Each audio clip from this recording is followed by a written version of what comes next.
तुम दिन रात मेहनत करते हो, काम में जुटे रहते हो, सेविंग्स भी करते हो, लेकिन जब तुम्हारी नजर किसी अमीर इंसान पर पड़ती है तो एक सवाल दिल में जरूर आता है, मैं क्यों नहीं। यह सवाल कभी न कभी तुम्हारे मन में भी जरूर उठा होगा। तुम सोचते हो, मैं भी तो उतनी ही मेहनत करता हूं, फिर मेरे पास उतना पैसा क्यों नहीं है। मैं भी समझदार हूं, फिर मेरी इन्वेस्टमेंट हर बार गलत क्यों हो जाती है। और इन सब का जवाब छिपा है सिर्फ एक लाइन में, तुम पैसे को समझने में गलती कर रहे हो।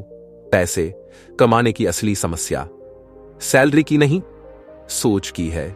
हम अक्सर ये मान लेते हैं कि पैसा कमाने के लिए या तो बहुत बड़ी सैलरी चाहिए, या कोई स्पेशल स्किल, या फिर कोई तगड़ा जुगाड़। लेकिन मॉर्गन हाउसल अपनी किताब में एक क्रांतिकारी बात कहते हैं, पैसे से जुड़ी ज्यादातर समस्याएं तुम्हारी समझ से नहीं, तुम्हारे व्यवहार से पैदा होती हैं। यानी पैसे को समझने के लिए ना तो तुम्हें फाइनेंस एक्सपर्ट होना चाहिए, न ही कोई चार्टर्ड अकाउंटेंट।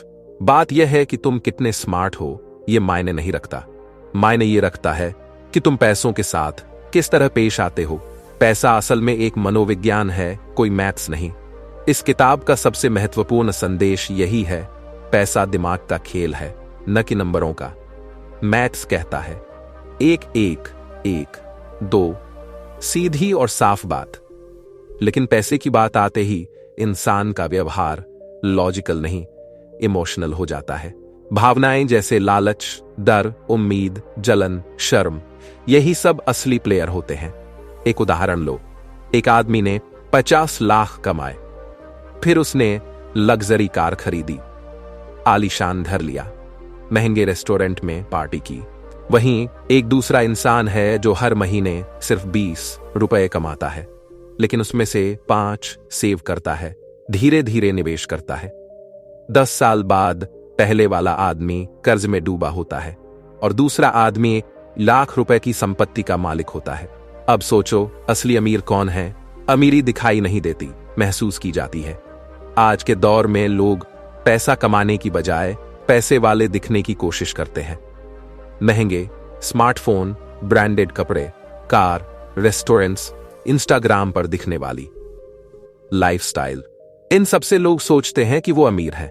लेकिन जो सच में अमीर होते हैं वो दिखावा नहीं करते। मॉर्गन हाउसल कहते हैं, wealth is what you don't see. मतलब असली संपत्ति वो होती है जो तुम्हारी आंखों से ओझल रहती है। तुम किसी की नई BMW देखकर जलते हो, लेकिन तुम नहीं जानते कि वो कार EMI पर ली गई है और उस इंसान के अकाउंट में सिर्फ 1000 रुपए बचे हैं। पैसा कमाना आसान है, लेकिन उसे बचाना और टिकाना सबसे मुश्किल काम है। कितने ऐसे लोग हैं जो करोड़ों कमाते हैं लेकिन फिर भी दिवालिया हो जाते हैं। माइक टायसन, दुनिया का सबसे बड़ा बॉक्सर, जिसने $300 मिलियन कमाए, वो भी एक समय पर बैंक करप्ट हो गया। क्यों? क्योंकि पैसा कमाने का मतलब यह नहीं कि तुम अमीर हो। जब तक तुम उसे सहेजना और बनाए रखना नहीं सीखते, तब तक सब कुछ मिट सकता है। पैसे की दुनिया में सबसे बड़ा हथियार है समय और धैर्य। पैसा धीरे धीरे बनता है। कंपाउंडिंग एक ऐसा जादू है जो फौरन असर नहीं दिखाता, लेकिन जब दिखाता है तो जिंदगी बदल देता है। वॉरेन बफेट दुनिया के सबसे अमीर लोगों में से एक है, लेकिन उनकी सबसे बड़ी सफलता यह नहीं कि उन्होंने स्मार्ट निवेश किए, बल्कि यह कि उन्होंने 11 साल की उम्र से लेकर 90 साल तक लगातार निवेश किया। यही तो है कंसिस्टेंसी की ताकत। पैसे को समझने के लिए पहले खुद को समझो। सोचो, कितनी बार तुमने बिना रिसर्च किए किसी स्टॉक में पैसा लगा दिया? कितनी बार FOMO, fear of missing out, में आकर बिना सोचे इन्वेस्ट कर दिया? कितनी बार डर के कारण मार्केट से बाहर निकल गए? ये सब तुम्हारे दिमाग की चाल है। तुम्हारे इमोशंस तुम्हारे सबसे बड़े दुश्मन है। मॉर्गन कहते हैं, you don't need to be smarter than others, you need to be more discipline than others. अब सोचो, क्या तुम्हारी सोच सच में पैसे वाली है? अगर नहीं, तो करोड़ों कमाकर भी कुछ नहीं बचेगा, और अगर हां, तो सिर्फ 10 रुपए कमाकर भी तुम भविष्य बदल सकते हो। द साइकोलॉजी ऑफ मनी सिर्फ एक किताब नहीं है, बल्कि एक आईना है। यह बताती है कि असली दौलत तुम्हारे बैंक अकाउंट में नहीं, तुम्हारे सोचने के तरीके में बसती है। और जब तक सोच नहीं बदलेगी, तब तक आमदनी, सेविंग्स, इन्वेस्टमेंट सब अधूरी ही रहेंगी। इसलिए खुद से सवाल करो, क्या मैं सच में पैसे को समझ रहा हूं या बस उसके पीछे भाग रहा हूं? क्या मेरी सोच मुझे अमीर बना रही है या बर्बादी की ओर ले जा रही है? क्या मैं असली जिंदगी जी रहा हूं या सिर्फ दिखावे में उलझा हूं? अगर इन सवालों का जवाब नहीं है तो समझ लो, ये वीडियो, ये किताब तुम्हारे लिए एक चेतावनी है। जागो, सोचो और बदलो। अभी नहीं तो कभी नहीं। चैप्टर 1। कोई भी पागल नहीं है। हर इंसान की सोच उसकी अपनी कहानी से। अगर कोई तुमसे कहे कि उसने सिर्फ 3-5 लाख के लिए अपनी सारी प्रॉपर्टी बेच दी, तो तुम कहोगे यह आदमी पागल है क्या? लेकिन सोचो, अगर वो इंसान कभी भयंकर मंदी से गुजरा हो, भूखा सोया हो, बैंक से पैसे न मिलने पर अपनी जिंदगी का सबसे कठिन दौर देखा हो, तो क्या वो पागल है या बस डरा हुआ इंसान है जो अपनी पुरानी तकलीफों से सबक लेकर चल रहा है? मॉर्गन हाउसल कहते हैं, people do crazy things with money but no one is actually crazy. हर किसी का पैसा देखने का तरीका उसकी जिंदगी की कहानी पर आधारित होता है। किसी के लिए पैसा आजादी है, किसी के लिए स्टेट्स, और किसी के लिए स्टेटस, और किसी के लिए सिर्फ जिंदा रहने का साधन। एक कहानी 1930 का दशक। अमेरिका ग्रेट डिप्रेशन से जूझ रहा था। नौकरियां नहीं थीं, बैंक पैसे देने से मना कर रहे थे, लोग भूख से मर रहे थे। एक आदमी इसी माहौल में बड़ा होता है। वो जिंदगी भर रिस्क से बचता है। उसके लिए कैश ही सब कुछ है। उसके लिए कैश ही सब कुछ है। वो स्टॉक मार्केट को जुआ मानता है, और कर्ज उसके लिए तो बेवकूफी की निशानी है। अब उसकी बेटी 1990 के दौर में बड़ी होती है, जब अर्थव्यवस्था तेजी से बढ़ रही है। हर साल स्टॉक मार्केट 20% ऊपर जा रहा है। लोग आईपीओ से करोड़पति बन रहे हैं। उसके लिए रिस्क ही ग्रोथ है। उसके लिए इक्विटी ही असली दौलत है। उसके लिए कर्ज स्मार्ट तरीका है लेवरेज बनाने का। अब बताओ कौन सही है? दोनों। अपनी अपनी परवरिश और अनुभवों के हिसाब से दोनों का नजरिया एकदम सही है। यही असली बात है। हम पैसा समझते नहीं, हम उसे महसूस करते हैं। हमारी सोच हमारी यादों से बनती है। मॉर्गन लिखते हैं, your personal experience makes up maybe 1% of what's happened in the world, but it makes up 80% of how you think the world works. अगर तुम्हारा दोस्त क्रिप्टो से पैसा कमा गया तो तुम्हें लगेगा क्रिप्टो ही सब कुछ है। अगर तुम्हारे चाचा का पैसा रियल एस्टेट में डूबा तो तुम मान लोगे प्रॉपर्टी बेकार है। यानी तुम्हारे फाइनेंशियल डिसीजन अक्सर हकीकत पर नहीं, तुम्हारे अनुभवों पर आधारित होते हैं। प्रैक्टिकल सीखें। किसी और के पैसे के फैसलों को जज मत करो। हो सकता है उसके पीछे कोई ट्रॉमा या डर छिपा हो। दूसरों की फाइनेंशियल जर्नी को समझो। हर किसी का सफर अलग होता है। अपनी फाइनेंशियल लाइफ को दूसरों से तुलना मत करो। तुम्हारी जिम्मेदारियां, प्राथमिकताएं और अनुभव सब अलग हैं। चैप्टर 1 का सार। हर कोई अपनी कहानी से सीखता है। पैसे को लेकर कोई भी इंसान वाकई में पागल नहीं होता। आपकी सोच का दायरा बढ़ता है और आप महसूस करते हैं कि लोग केवल अलग कहानियों के पात्र हैं, न कि पागल। पैसे को सही मायनों में समझने के लिए सबसे पहले इंसान को समझना जरूरी है। हर किसी का नजरिया उसकी अपनी जिंदगी की कहानी से बना होता है। इसलिए किसी के वित्तीय फैसलों को समझने से पहले उसकी पृष्ठभूमि को समझना जरूरी है। चैप्टर 2। भाग्य और जोखिम। दो अदृश्य ताकतें। सिर्फ मेहनत से सफलता नहीं मिलती, और न ही असफलता हमेशा मूर्खता या आलस्य का परिणाम होती है। लेखक मॉर्गन हाउसेल बताते हैं कि हमारी जिंदगी में दो अदृश्य ताकतें हमेशा सक्रिय रहती हैं। एक है भाग्य और दूसरी है जोखिम।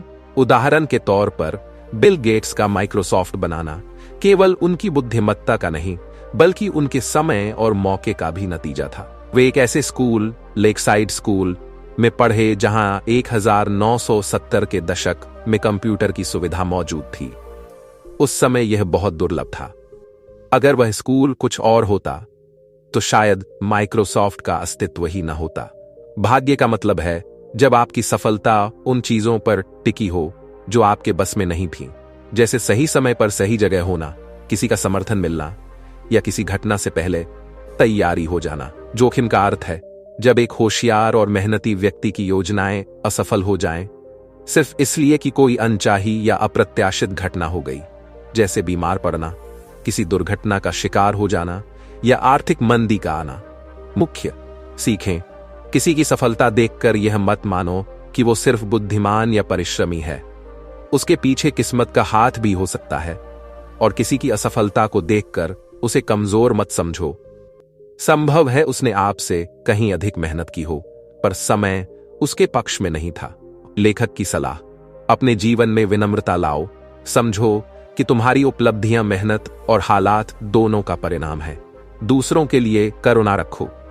किसी की असफलता हमेशा उसकी गलतियों की वजह से नहीं होती, कभी कभी दुर्भाग्य भी कारण बनता है।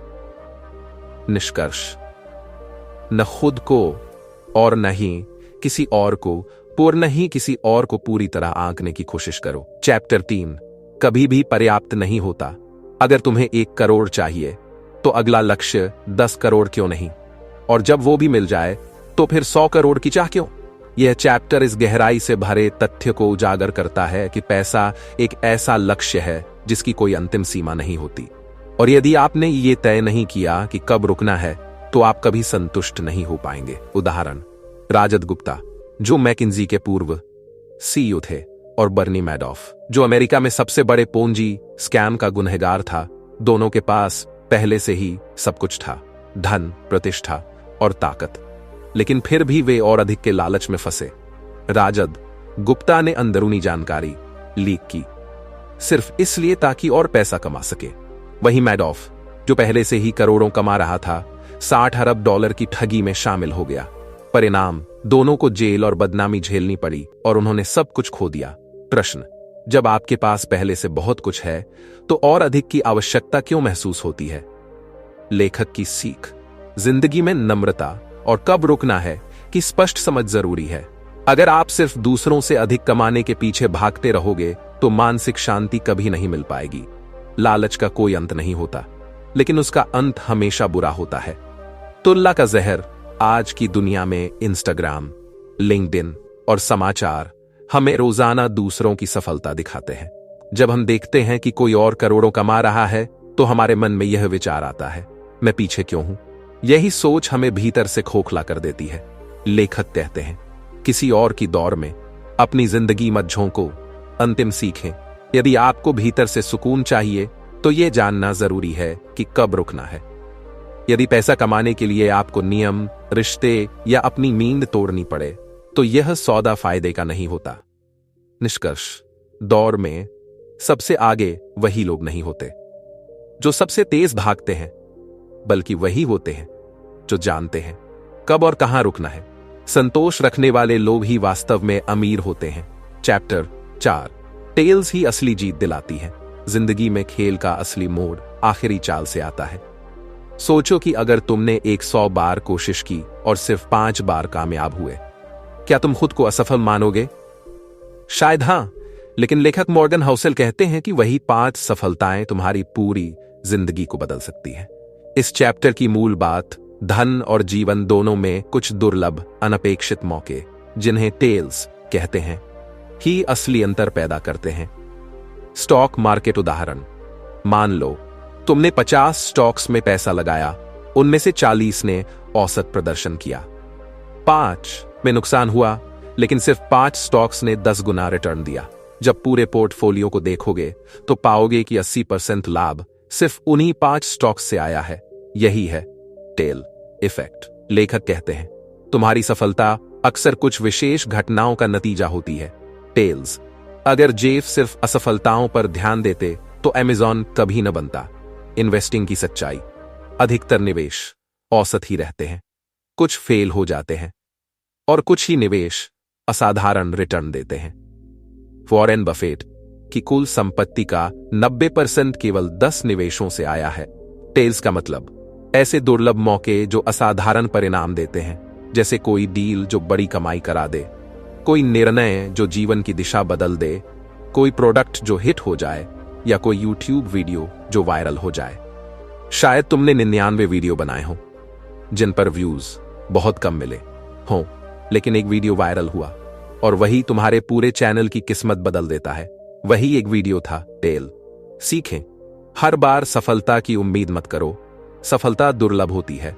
असफलताओं को स्वीकार करो, वे सफर का हिस्सा हैं।